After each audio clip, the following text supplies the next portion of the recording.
Let's start with connecting these extensions. Insert this end into the socket and lower.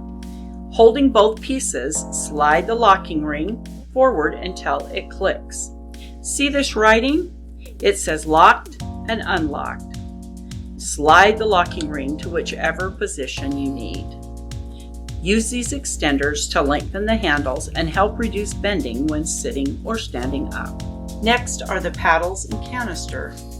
Align slots onto the clip and pull until the handle locks. To detach, press lock release and push handle off.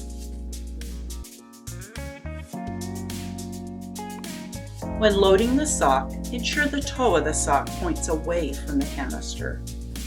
Stretch the top of the sock over the canister and slide down until you see the inside of the toe. Attach. Connect dressing hook to black clip with tab pointing towards the handle. Prepare.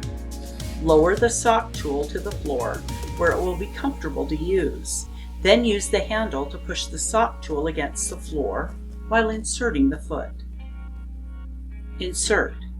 Carefully slide foot into sock until your foot reaches the toe of the sock. Rotate.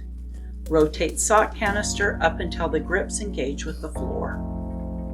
Continue pushing foot into sock until canister is in the upright position.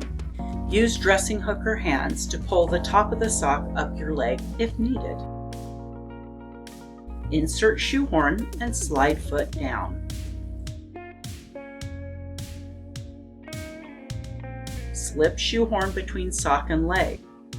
Push sock down over heel and off your foot. Use the hook to assist in pulling clothes on and off. You can pull up your pants and you can pull a jacket over your shoulder. It also can pick up clothes and other items off the floor.